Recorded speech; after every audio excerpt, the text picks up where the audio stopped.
और सांकेतिक भाषा में और अभिधा के सामान्य लक्षणों और शब्दों में प्रकट कर देना, ये उन्हीं की शक्ति सामर्थ्य की बात है। इसलिए ऐसे महापुरुषों के लिए कहा जाता है न भूतो न भविष्य, न पहले हुए न आगे होंगे। कालिदास ने एक जगह लिखा है कि जो कुछ मैं कह रहा हूं, विद्वान एव विजानाति विद्वानस्य परिश्रमम, विद्वान कितनी परिश्रम से विद्वत्ता को प्राप्त करता है और फिर उसका वितरण करता है अपने पांडित्य का विश्व में। इस परिश्रम को गैती फावड़ा लेकर के मिट्टी खोदने वाला नहीं समझ सकता। इसको समझने के लिए तो विद्वत्ता की आवश्यकता विद्वान ही जानता है। तो तुम इतना परिश्रम क्यों कर रहे हो, यदि कोई पूछे उनसे, तो वो कहते हैं कि ये पृथ्वी बड़ी विशाल है और काल भी बड़ा लंबा है। काल का अंत नहीं है और पृथ्वी विशाल है, इसमें कौन कहां कब कैसा महापुरुष प्रकट होगा, कौन कितना बड़ा विद्वान होगा, वह समझेगा इस बात को जो मैं कह रहा हूं। इन महापुरुषों ने पृथ्वी तल पर अवतरित होकर के जो इस भूत निसर्ग और दिव्य निसर्ग से विलक्षण है, जिसे हम वृंदाटवी और वृंदाटवी का विहार कहते हैं, जिसका शब्दों में अवतरण कर दिया उन्होंने, आज उसको कोई समझे तो समझे, न समझ सके तो आगे समझेगा। कितना धैर्य है, कितना साहस है, ये उदारता भी है इनकी। जैसे अपने आप में वस्तु परिपूरित हो गई, ये भक्त का भी लक्षण है। भक्त का ये उदार लक्षण होता है कि यदि उसके हृदय में भगवत भक्ति का कोई सा भी न्यून से न्यून भी अंश आया है और उससे वह सुखी हुआ है, तो भक्त सोचता है कि जैसे मैं इस भक्ति सुख को प्राप्त करके सुखी हुआ हूं, तद्वत दूसरे भी इस सुख के भागी बने। हाँ? और कभी कभी साधक जिसमें भक्ति का प्रथम अवतरण होता है, इस उदारता के चक्कर में फंस करके वह मायामय हो जाता है। इसीलिए महानुभावों ने कहा कि इसे छिपा के रखो, इस उदारता को थोड़े काल मत करो। जब तुम्हारा उछलने लग जाए भंडार, तब बांटना। तो ये उछले हुए भंडार वाले लोग हैं जो मुक्त हस्त से बांट रहे हैं।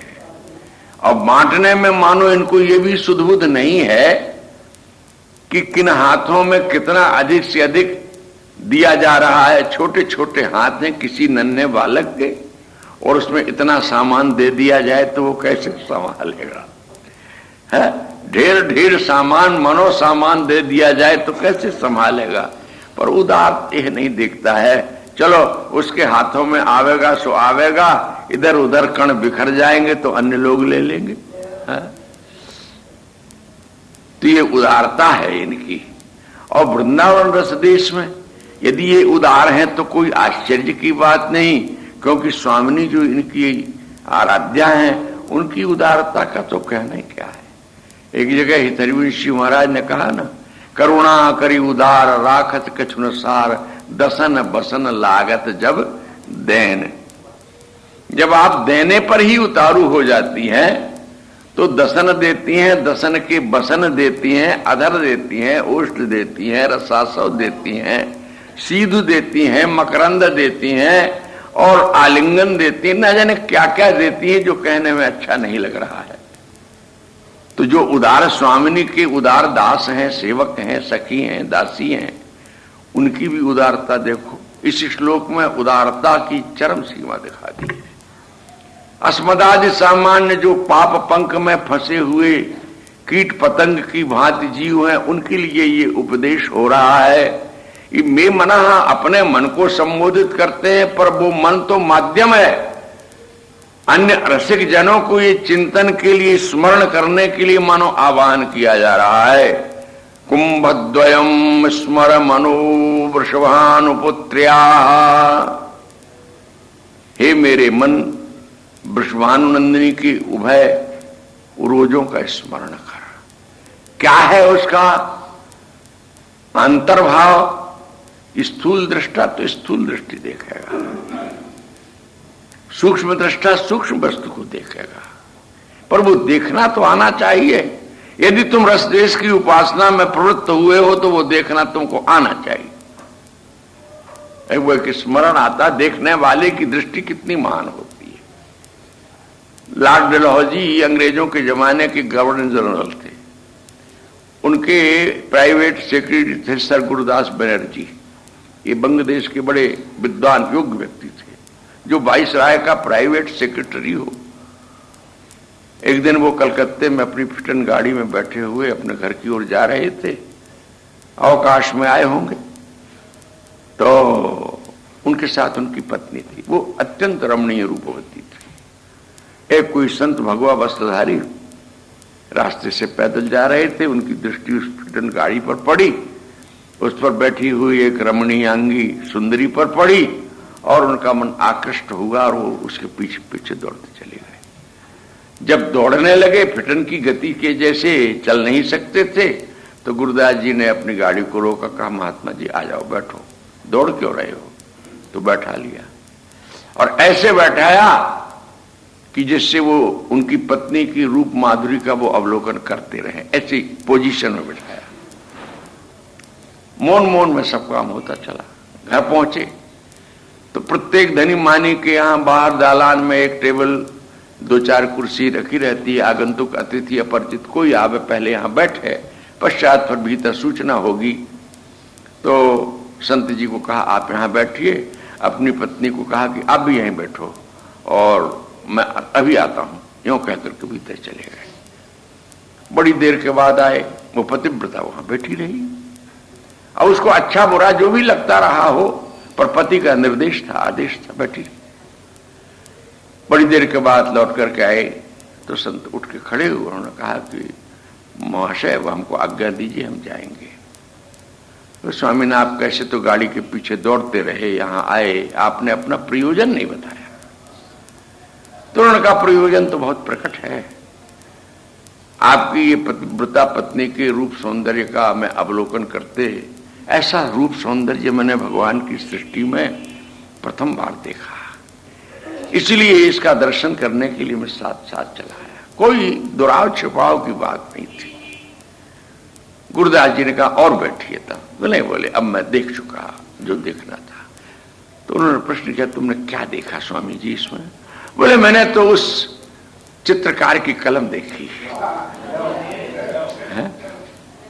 चित्रकार माने उस सृष्टि के नियंता ने जो सौंदर्य कहीं कहीं बखेर दिया है, उसको देखा मैंने, और कुछ नहीं देखा। इस पंचभूत में क्या देखने का है?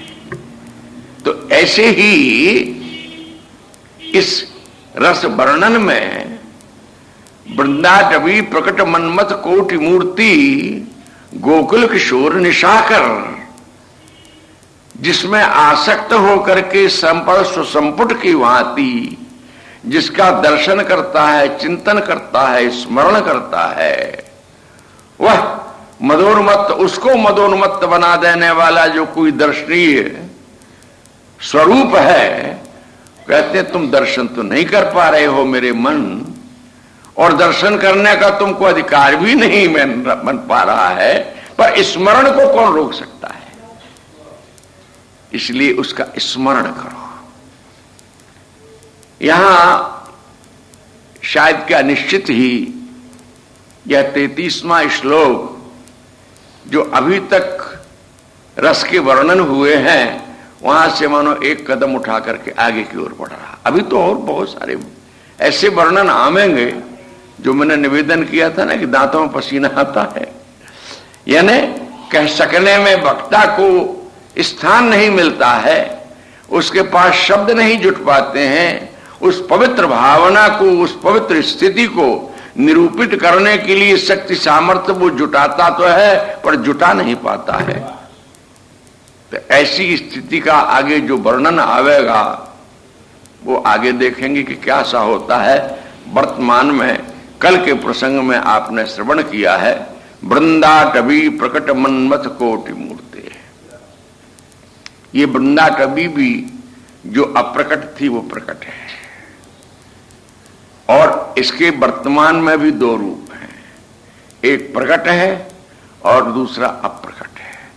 जहां अप्रकट का वर्णन महानुभावों ने किया है, प्रोदंचत्विक पंचमम प्रविलसद बंसी सुसंगीतकम शाखा खंड शिखंडी तांडव कलम प्रोल्लासी वल्ली द्रुमम भ्राजन मंजुन कुंजकम खगकुलई चित्रम विचित्रम मृगई नाना दिव्य सरह सरित गिरिवरम ध्यायामि वृंदावनम। श्रीमद प्रोदानंद सरस्वती पाद कहते हैं, जिस वृंदावन में निरंतर बंसी पंचम स्वर में गूंजती रहती है, आपको प्रकट में तो नहीं गूंजती सुनाई पड़ती है। प्रोदंचत्विक पंचमम, जहां पर शाखा खंडों में बैठी हुई कोयलियां पंचम स्वर में गान करती रहती हैं। बंसी का संगीत जहां निरंतर सुनाई ही देता रहता है, और प्रत्येक वृक्ष की ललित शाखाओं पर बैठे हुए मयूर और उनकी मयूरियां प्रेम की थिरकन से थिरकते रहते हैं, और उल्लास विकास जिसके प्रत्येक पत्र में दिखाई देता रहता है। कहीं घनी घनी छोटी छोटी कुंजें हैं, कहीं बड़ी बड़ी निकुंजें हैं, कहीं निबड़े निकुंजें हैं। नाना दिव्य सरस सरित गिरिवरम, बहुत से दिव्य और नाना सरोवर हैं जहां सरिताएं हैं। आप तो एक जमुना देख रहे हैं प्रगट में, वो भी दिल्ली वासियों का धोवन में बहता हुआ चला आ रहा है। युग के प्रभाव से प्रगट में ये दशा प्राप्त हो गई है।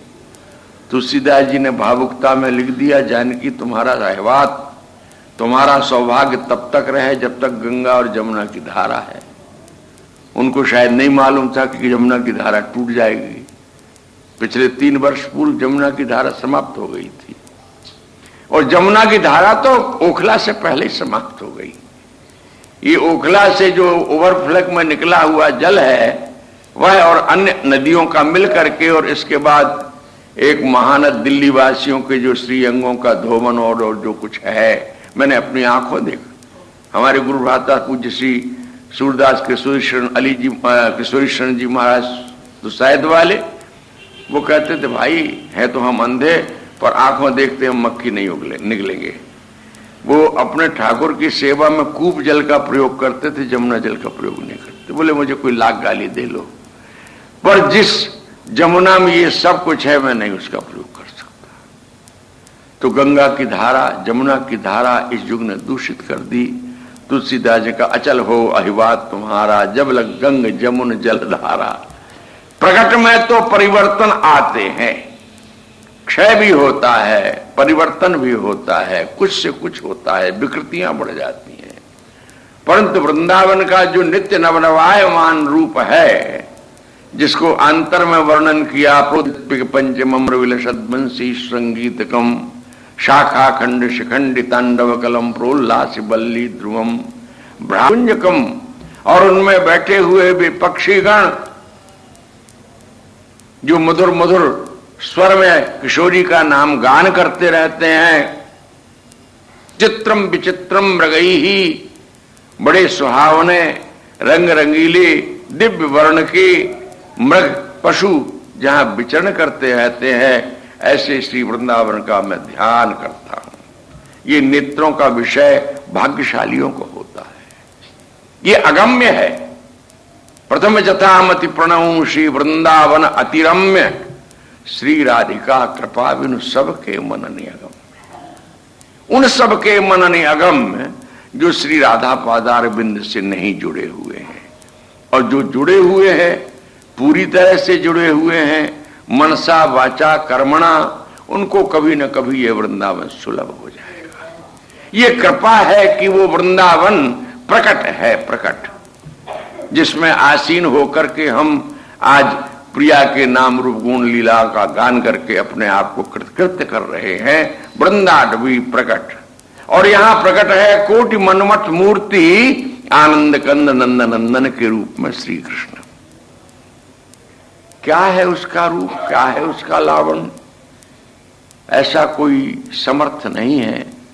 जाकी रसना द्वय सहस तिन्हु काढ़ी लिए। शेष जी वक्ताओं में बड़े श्रेष्ठ वक्ता हैं। हम लोग एक जिह्वा से बोलते हैं, वो 2000 जिह्वाओं से बोलते हैं। एक साथ उनकी 2000 जिह्वाएं काम करती हैं, यानी उनकी जिह्वा में 2000 जिह्वाओं की शक्ति है, ऐसे मान लो। वर्णन करने में अति कुशल है, वे भी भौचक के देखते रह जाते हैं। वृंदावन और वृंदावन के विलास स्वरूप अथवा उसके जो अधिष्ठान हैं अथवा जो उनके अधिष्ठात्र हैं, प्रिया हैं, प्रीतम हैं, उनका वर्णन करने में वे असमर्थ हो जाते हैं। ये कृपा ही तो है कि वो वृंदावन प्रकट है, और ये भी तो कृपा ही है कि वो वृंदावन बिहारी प्रकट है, जिनका तुम दर्शन करते हो। अंतरंग सो प्रकट है, जो अंतरंग में वर्णित होता है वो प्रकट है, वही बिहारी के रूप में है, वही राधा वल्लभ के रूप में बैठा है, वही राधा रमण के रूप में बैठा है। महानुभावों ने अपने भजन तप के प्रभाव से जिसको मूर्तिमान कर दिया है, ये स्वयंभू विग्रह है। तो कैसा है वह? बोले कोई शब्द नहीं मिलता, इसलिए कहेंगे कि प्रकट कोटि मनमथ मूर्ति ही। एक मनमथ की करामात तो बड़े बड़े देख चुके हैं। कबीरदास जी ने बिल्कुल बेलाग बात कही, रमैया तेरी दुल्हन लूटा बाजार, सुरपुर लूट नागपुर लूटा, 3 लोक मचे हाहाकार, शिव का लूट ब्रह्मा का लूटिस, नारद मुनि के परी पिछार, और श्रृंगी की मिंगी कर डारिस, पारासर के उदर विदार। हम तो बच गए साहिब दया से। शब्द डोर गए उतरे पार, कहे कबीर सुनो भाई साधो या ठगनी से रहो होशियार। हाँ, तो ठाकुर की दया से वो तो बच गए। ये मनमथ का ही तो खेल है जिसे माया कह रहे हैं। ये उसने त्रिलोकी को अपने वशवर्ती कर लिया है, और वही एक क्या ऐसे कोटि कोटि मनमथ जिनकी चरण छाया के सौंदर्य में विलुंठित होते हैं। मदन कोटि लुठे चरणन छाही। पुरुष में तो सौंदर्य होता है, पर उसकी छाया में सौंदर्य कभी देखा है आपने? केवल वो तो भयानक आकृति है, काली काली। किसी भी दीप्यमान प्रकाश से प्रकट हुई हो छाया, पर छाया में सौंदर्य नहीं होता। एक आकृति, बाह्य बाह्य आकृति के आउटलाइन खींचती है छाया, और कुछ नहीं खींचती। पर उस छाया में भी इतना सौंदर्य है कि उस छाया के सौंदर्य पर कोटि कोटि कामदेव विलुंठित होते हैं, और वह कैसा होगा उसकी तो कल्पना भी नहीं की जा सकती। वो प्रकट है।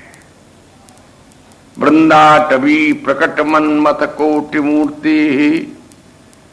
कोई रूपरेखा बताओ, बोले कह नहीं सकते, हमारी वाणी उसको प्रकट नहीं कर सकती है, इसलिए हम उसको कश्याप ही कह करके छोड़ देते हैं। भाई कोई हस्ती है एक।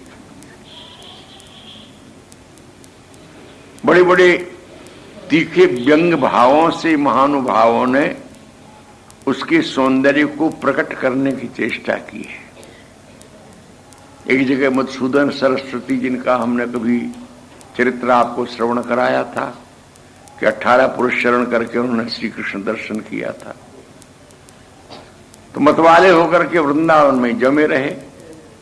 कोई पथिक जा रहा था तो पूछ बैठे कहां जा रहे हो?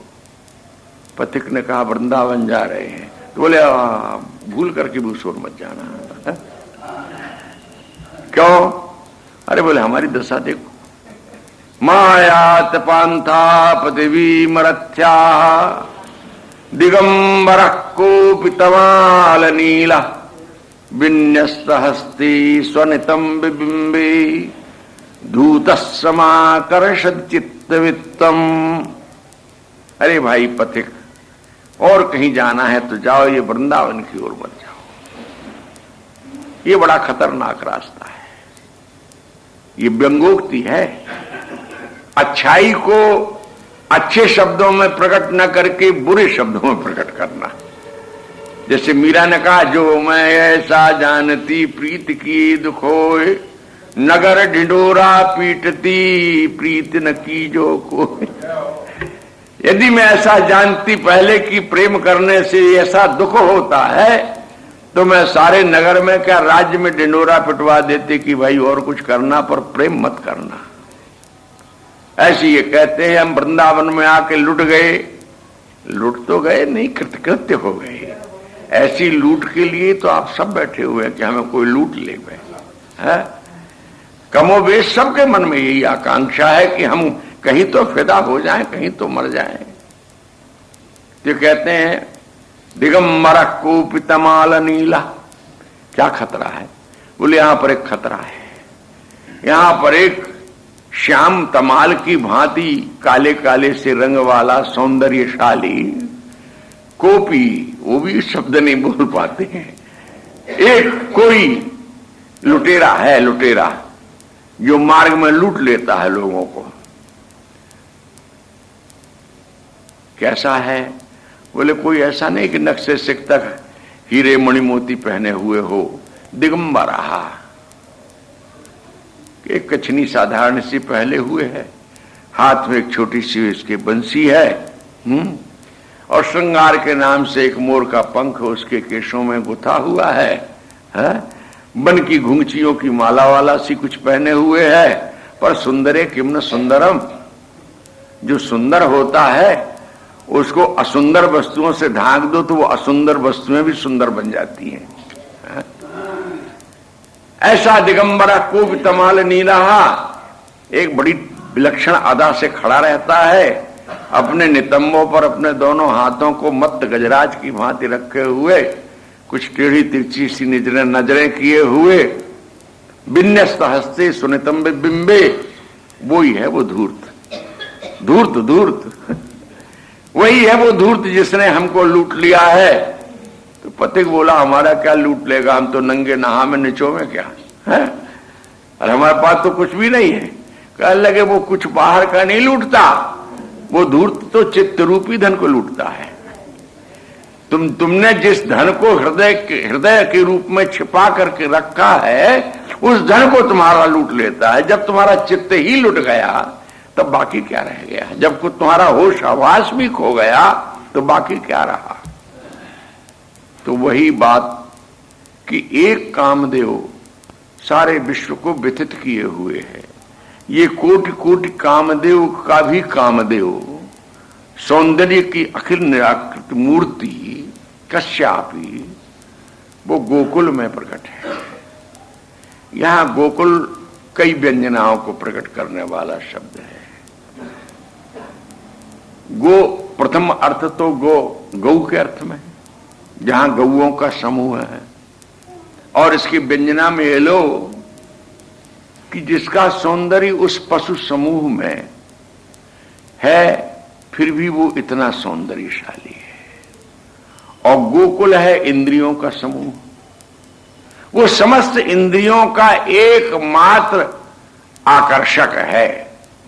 उसके पास जितने फंदे हैं वो प्रत्येक इंद्रिय से जीव को फंसा लेता है।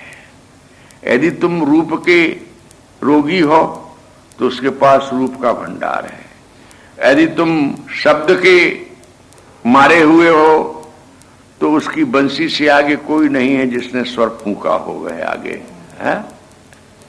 ऐसी तुमको गंध बहुत प्रिय है तो उसके श्री चरणों की जो गंध है उसकी जैसी कहीं कोई गंध नहीं। तस्मात् भजद्व हरिपाद सरोज गंधम। और महाराज स्पर्श की तो बात ही मत करो। जीव की अनादि अनंत साधना यदि कुछ चाहती है तो अंतिम यही चाहती है कि एक बार उसका स्पर्श हो जाए। ब्रज की बालाओं ने यही तो कहा, तप्तस्तनेषु च शिरस्सु किंकरीणाम। हम तुम्हारे वियोग में जल रही हैं, कुछ मत करो। छिपते क्यों हो, भागते क्यों हो हमसे? एक बार अपने श्री चरणों को हमारे वक्षस्थल पर रख दो, हम सब कुछ पा चुके, इससे अधिक हमको कुछ नहीं चाहिए। और बड़ी बड़ी याचनाएं तो हैं, इच्छाएं भी हैं, पर तुम उन चरणों को हमारे वक्षस्थल पर धारण करने में, रख देने में मालूम होता डर रहे हो। उसको भी बड़े मधुर तरीके से कहा, इसलिए डरते हो कि तुम्हारे श्री चरण कमल बड़े सुकुमार हैं और हमारे वक्षोज बड़े कठोर हैं। इसमें अपनी श्रृंगार व्यंजना भी, नव यौवन पने की भी सूचना दी। हम जानती हैं तुम जुडरत ब्रजराज दुलारे, कोमल चरण सरोज उरोज कठोर हमारे। तो बीच का रास्ता हम बताती हैं, सने सने पग धरिए, धीरे धीरे करके हमारे कठोर वक्षस्थल से अपने चरणों का स्पर्श कराइए। सने सने पग धरिए, हमें तुम निपट प्यारे। इतना प्यारा हमें और कोई नहीं है जितना तुम हो। अरे जिस अटवी में, अटवी उसको कहते हैं जहां भटको, कांटे हों, कंकड़ हों। इसमें जो वृंदाटवी कहा ना, व्यंजना की दृष्टि से प्रगट में जो अटवी है ना, उसमें कांटे हैं, कंकड़ हैं, कुराएं हैं और भी बहुत सी विघ्न बाधाएं हैं, उससे बचो। तो अटवी मह अटत, तुम वनांतर में भटक रहे हो, रात्रि का समय है, सूर्य जैसा प्रखर प्रकाश नहीं है, वहां के जो कुश हैं, कंकड़ हैं, कांटे हैं, वे तुमको चुभ रहे होंगे। उन कांटे कंकड़ कुशों से अधिक कठोर तो हमारा हृदय वक्षस्थल नहीं है। कत अटवी मां अटत गणत तृणकूप अनियारे, सने सने पग धरिए। तो जीव की अंतिम अभिलाषा अपने इंद्रिय धर्म स्पर्श की है, और अन्यान्य इंद्रियों के जो सुख हैं उनकी अपेक्षा स्पर्श सुख सबसे बड़ा सुख है। प्रत्येक कृष्ण प्रेमी कृष्ण के स्पर्श के बिना अपने आप को अथवा अपनी साधना को अपूर्ण ही अनुभव करता है। कल्पना करो यदि ब्रजबालाओं को रास का प्रसंग नहीं मिला होता तो अपने उस अवतार काल की साधना को भी वे विफल मानते कि सफल मानती? विफल थी उनकी उपासना। रास के मध्य में जब बद्धबाहु होकर के करतल से करतल मिला करके जब उन्होंने नृत्य किया, रास किया, विलास किया, तो इंद्रियों के धर्म सफल हो गए। उनके आत्यंतिक सुख की उपलब्धि हुई। श्री कृष्ण के पास नेत्रों का विषय है, कान का विषय है, नासिका का विषय है, और उनके उच्छिष्ट में कितना सुख है। भोजम भोजम नवरव रसानंद मग्न कथा श्याम है। एक राधा सुधा निधि में श्लोक आता है कि प्रिया जी को चरण संवाहन करके प्रियतम ने उनको सुस्वादु पदार्थ खिला पिला करके शयन करा दिया। स्वापित आया और शयन कराने के पश्चात जो उनका प्रसाद बचा स्वयं तो उन्होंने लिया और सहचरियों के लिए छोड़ दिया। सहचरी कहती हैं कि ऐसे श्री राधा का जो वह उच्छिष्ट प्रसाद है, पीयूष सारम, उस पीयूष सार को भोजम भोजम नव नव रसानंद मग्न कदाश्याम, कभी मेरा ऐसा सौभाग्य होगा। तो इंद्रियों के जो स्वभाव हैं, धर्म हैं, जो अपने विषयों को प्राप्त करके कृत्य कृत्य और पूर्ण होती हैं, वो सब के सब उत्तमोत्तम रूप में, सर्वोपरि रूप में प्रियतम में विद्यमान है। कोई अलकावली से फंस जाता है, कोई कहता है मन विधा श्याम तेरी बाली की नोकों में, मन झोंक खा रहा झुमकों के झोंकों में। मन लगता नहीं गीता के श्लोकों में, हम तुझे छोड़ नहीं जाएंगे, पढ़ लो। हाँ, एक रंगीला एक भगत मिला, हम समथर में ठहरे हुए थे, वो घूम फिर करके आवे, क्या स्वामी जी मैं कविता करता हूँ, कहा बताओ सुनाओ, क्या सुनाऊं, तो उसने एक कविता सुनाई, बोले मेरी स्वरचित कविता है। मन बिना श्याम तेरी बाली की नौकों में, और मन झोंक खा रहा कानों के झुमकों की झोंकों में, मन लगता नहीं गीता की श्लोकों में। ये पंक्ति हमको बड़ी अच्छी लगी। सुनी जिन लखी जिन लाल की मुस्कान, तिन्हीं बिसरी वेद विधि सब पाठ पूजा ध्यान जोग जप तप नियम संयम, और गीता ज्ञान रसिक भगवत दृग दही असी एंच के मुख म्यान। तो ये सौंदर्य माधुर्य का आगार, ये हमारी विषी प्राणियों की इंद्रियों को परितृप्त देने वाला, हम तो क्या है, कामदेव भी जिनकी चरणों में छाया में लुटता है, जो सबको व्यथित करने वाला स्वयं व्यथित हो जाता है।